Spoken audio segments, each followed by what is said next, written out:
Intuition in leadership, especially self-leadership. So let me dig into this.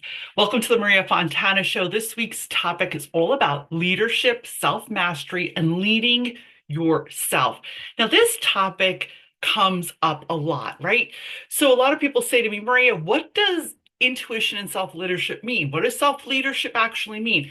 And quite frankly, I didn't learn this till after being in business for over 20 years, that this is the verbiage, the words that actually mean what I'm talking about. So when you tap into self-leadership, it is about you mastering your inner emotions. It's about you connecting not with your ego, but connecting with what is truly important in your day to day, right? Like, what is that deep feeling? A lot of stuff online and podcasts and all kinds of things I hear overcomplicate this and overwhelm people. So I'm going to dissect this today and give you actionable things that you can actually implement and start putting into your daily life, regardless if you need to master yourself for your own self-leadership or take this and add it into your business as a CEO, as an entrepreneur, in your relationships. Self-leadership and self-mastery by tapping into your intuition will help you and support you in every part of your life. So let's go. As always, guys, don't forget to share and drop a review and let me know how this podcast episode resonates. I am grateful that you're here, and I'm so thankful that you're listening. You are the reason why this podcast is so successful. So share, share, share to anyone that this could resonate with. So intuition. First and foremost, I'm going to tell you my take on intuition, right? I am not a doctor, a psychologist. I am a certified integrative healing practitioner. I am an entrepreneur, mother, and personally, I am intuitive, as we all are. So I tap into my inner knowing to help support others. My take on intuition is your GPS, right? Oh, that inner knowing. Did you ever just know, but you didn't know how you knew, right? That's a mouthful. The inner knowing, the light inside of you. So your inner GPS is what really directs you in this life, in this lifetime. And when we tap into that and we're aligned with what our insides are saying, we get better results. I have spoken to hundreds and hundreds of clients over the years that they say to me, Maria, every time I second guess what my gut says, it's a mistake. So here's a few things that you can differentiate if it's your gut speaking to you, your intuition, your inner light, your GPS, your soul, your spirit, whatever you want to call it, your inner teacher. So many different philosophers and teachers in the world have written about intuition, and they all give it a different name. So you give it the name that resonates with you. I call it my inner light, my inner GPS, and my gut, which is always right. So the feeling from your gut, your intuition, is positive, light led. It's not fear based. It is not there to keep you alive, right? So, what comes from our ego, what comes from fear, is our primitive way of being to keep us alive. So, a saber-toothed tiger wouldn't eat us, so we wouldn't get killed while we were foraging, right? Back in the caveman days. But today, we still tap into that because the ego is fear-based. Now, sometimes we need the ego to help us and support us, right? I'm not saying it's all wrong, but what happens is there's this fight, right?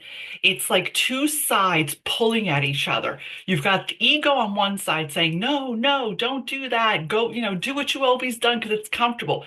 Because the fear wants to keep us in the familiar, okay? The intuition is our higher self. It's our inner being. It's our light. It's our God knowing. It's our intuitive powerhouse that connects to source, right? We're all energy. We're all source. So that gives you your true self.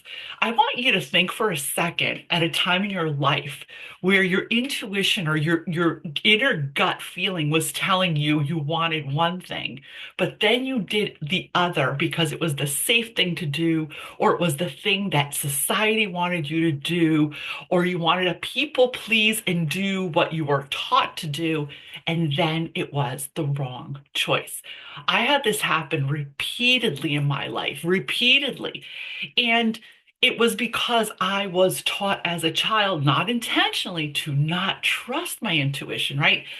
Most of us are taught not to trust our instincts, right? We are taught to follow the rules. We're taught to do what we're told. And again, this is no shade or hate or anger on anyone that taught us these things.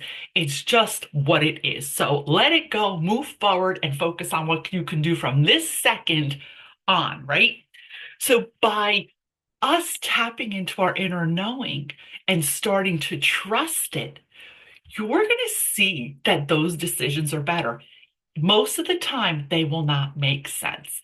Anytime I've listened to my intuition, even till this morning, I made a simple decision that one part of me, of course, the ego was saying, no, you have to do this. And then the other part of me was saying, I'm not doing that. My gut tells me not to do that. I'm not doing it, even if it doesn't make sense. And it could be a little thing or a big thing. So I want you today I challenge you to, for 7 days, every time you get that inner gut feeling, that twinge, that voice in your head, that little feeling of knowing in your heart, in your soul, in your throat. Everyone gets a different feeling of their intuition. I want you to stop and count to 5 and say, is my gut talking to me, or is this my ego trying to interfere? I guarantee you that first feeling that comes up that comes from the soul is going to guide you to making better choices. Now, a lot of times I've worked with clients where they'll say to me, Maria, I just had a gut feeling and I didn't go with it because I thought it sounded too irrational. And it was the bad choice. Or someone will say to me, Maria, I felt that feeling. I just saw a giant hawk fly over me in my window. It was like humongous. How beautiful. They'll say, I felt something off about that person, but I ignored it. I felt the red flags, right? These are all intuitive hits. But again, we're not trusting ourselves enough to honor it. So it's not like you have to deep dive and become all erratic over this. I want you to really pay attention. What are you feeling? Are you going down the street and you always make a right and go the same way, but right now you just got this hit of a feeling, a sensation, because it's like a feeling, a sensation of, go the other way today. Or I really don't want to go there today, or I don't want to go to that meeting, or I changed my mind. I mean, I have actually been in the car going to a wedding, and I felt the resistance when I said yes. I felt the resistance during the whole time. About a quarter of the way there, I said to my husband, turn around. I don't want to go. And he knows me better, so he didn't ask any questions. He's like, you feel okay? I'm like, I feel fine. I go, we're not supposed to go. Turned out things did not go well at this affair. Something really bad happened. And guess what? I'm glad I wasn't part of it. My intuition was right. I sent a gift and that was the end of it. So it really comes down to honoring what you feel inside and listening to that. So this is going to be a series. I'm going to do another part of this, 2 more podcast episodes. So please make sure you subscribe and listen so you don't miss out on intuition and leadership. Today was all about what is intuition and how can it support us. I want to dive deeper in the next episode of intuition and in our self-leadership. So I want to tap really quickly into self-leadership. Self-leadership is self-mastery, which goes back to what we just talked about, is honoring your soul, honoring your gut, honoring your spirit, honoring who you really are, and not listening to what other people think, say, believe, and not functioning and living your life people pleasing, right? So a lot of us, when we don't listen to our intuition, it's because we're so conditioned to not disappoint, to people please, to make other people feel better, to fix problems in our family. that is detrimental to your soul. That's detrimental to your health, and it's detrimental to everything you do because you're not living in alignment.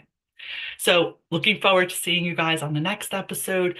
I want to hear from you. Drop me a review and share this podcast. If this resonated with you today, I want you to let me know. What are you shifting to tap into your intuition a little more and honor yourself more? Be loving and kind to yourself because changes take 21 days. And if you'd like to work with me privately to tap into your intuition, to elevate your leadership, to hone into your self mastery so you can be a better leader, you can lead yourself better, have better relationships, and totally feel aligned in your life, I'd love for you to schedule a call. Head on over to mariafontana.com, book a call, or simply explore my services. Purchase one and let's get going. Here's sending you lots of love and light. I'll see you guys next week on the next episode.